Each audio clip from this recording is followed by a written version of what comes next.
I think it's going to be a lot of one-on-ones, a lot of isolations, especially for guys like Wade and LeBron. And then when you got a guy like Chris Bosh, it never hurts to do like pick and roll. I mean, imagine a pick and roll with Dwayne Wade and Chris Bosh. There's so many ways to beat you with. As much as I'm an NBA fan, this team is going to be so much fun to watch, but it hurts. It hurts the league with this much talent on one team. It just hurts them. And in Miami, again. A bad sports town. It is. You know what it is. I mean, they give no support to the Marlins. All the people I know from Miami, they're not letting me live this down. Being a Knicks fan, I can't get enough of this. But being a Net fan, and sorry to Evan, New Jersey, it really stinks right now. Right. And I think also, I was talking about this before, it makes the league very unbalanced. I mean, what's to say in a couple of years that you're not going to have two guys go join Amari with the Knicks, or you're going to create these super teams, and it's going to make these other teams irrelevant. I mean, who's going to go watch the Raptors, the Clippers? And I think it's going to hurt the NBA if this is the way things are going to happen in free agency, if this is a sign to come. Rennie, thanks for your call. We really appreciate it.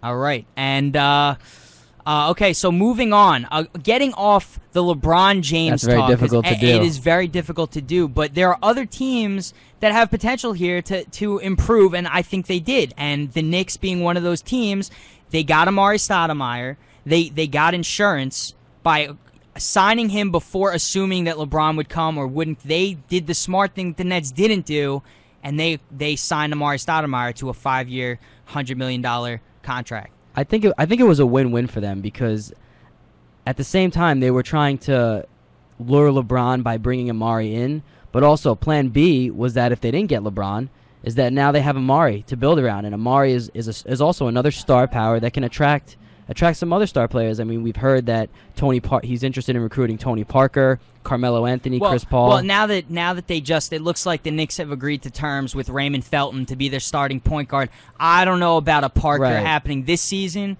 but definitely next season. Carmelo's a free agent, and something tells me maybe, just maybe, if Carmelo influenced LeBron at all, I want to be the one in New York. I want to play in New York. You go to Miami, have fun with those guys.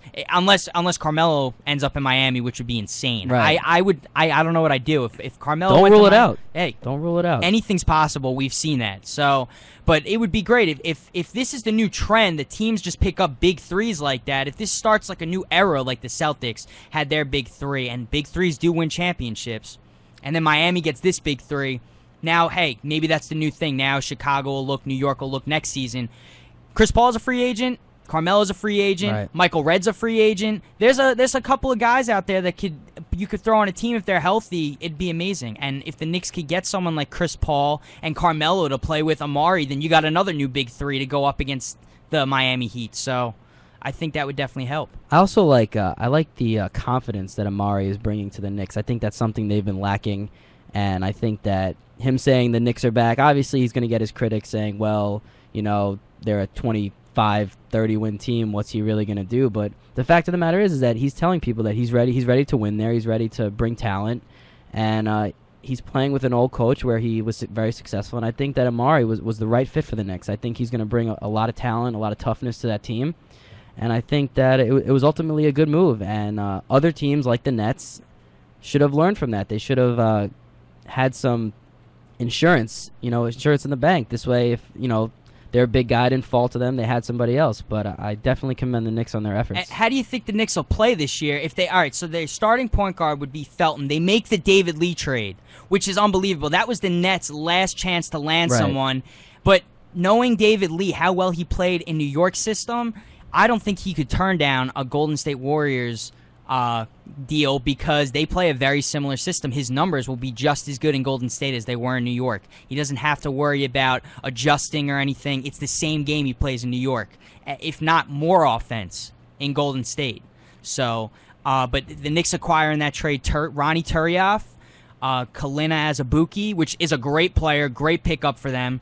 And he's a very underrated player. He could shoot the three. He's a good shooter in general. And if he's healthy, he'll really be a good contributor to the Knicks and Mike D'Antoni's offense. And they also pick up the big piece, Anthony Randolph, potential all-star, very young talent. And this guy, he could do everything. He blocks shots, he rebounds, he scores. He's just got to improve his jump shot. But he's the perfect type of player that the Knicks need, both offensively and defensively. So I think that trade helps them. So a projected starting lineup for the Knicks this season, I'm going to go with Raymond Felton at point guard, Wilson Chandler at shooting guard. Danilo Gallinari at small forward. Anthony Randolph at power forward. And then Amari Stoudemire, a.k.a. Stat, at center. I think that's a pretty good starting It's a pretty five. solid team, especially in a weak conference like the East. And then you got to remember that there are other teams that are not going to be up there anymore, you know. The Cleveland Cavaliers are probably going to fall off. The Raptors. I mean, the Knicks have to take baby steps.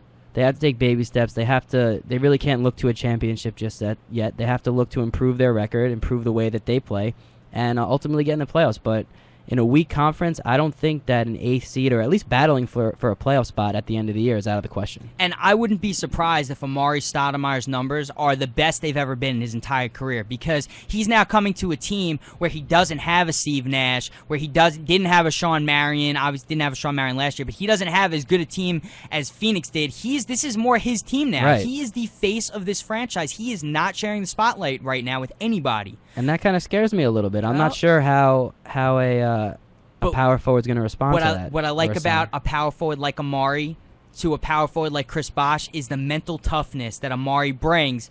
He can handle the pressure in New York. He can handle the spotlight. He likes that. And his toughness that he brings, I think he's a good fit for the Knicks and a good face for their franchise right now.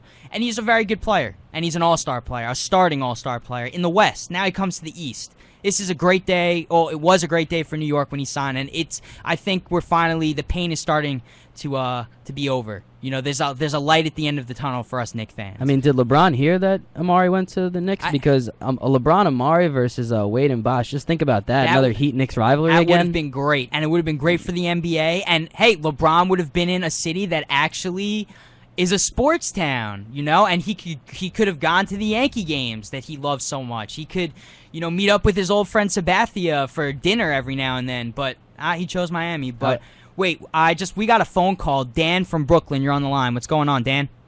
Just with regard to the way you handle the LeBron thing, you made no mention at all of the complete lack of class that this supposed king showed in the way he handled this thing. Here's a man who was being paid lots of money, being treated very specially by Dan Gilbert for 7 years, didn't even have the courtesy of picking up a telephone to call the man before getting on the air on this staged farce that was handled by some shill, it turns out, who wasn't even being paid by ESPN, but was being paid by one of LeBron's corporations.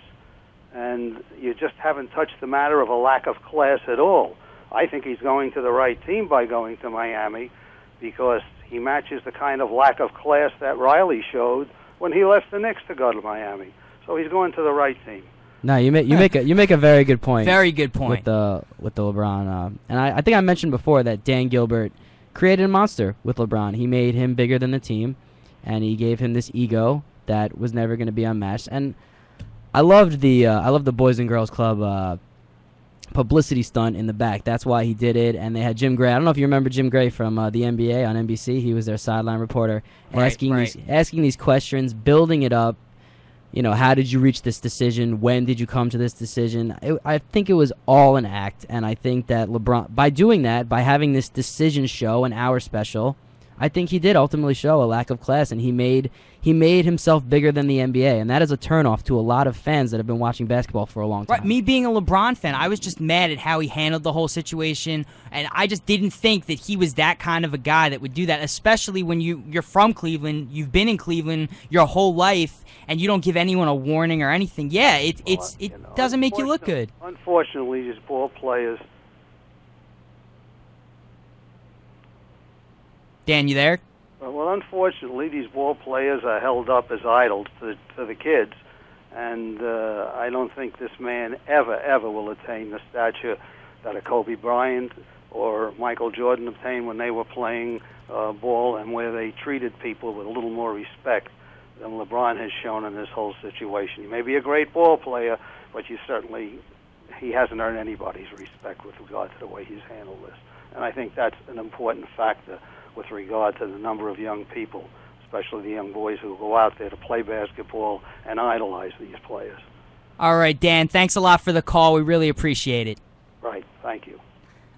Is there anything you wanted to add to that? I think that going off of Dan's point about Michael Jordan and Kobe Bryant never doing something like this, I read an interesting article the other day on Yahoo Sports, and I think it pretty much summed up who LeBron wants to be. And it said that, a guy like Kobe Bryant wants to beat Dwayne Wade. He wants to beat Chris Bosh. He is the ultimate competitor. And a guy like LeBron James wants to go and play for him.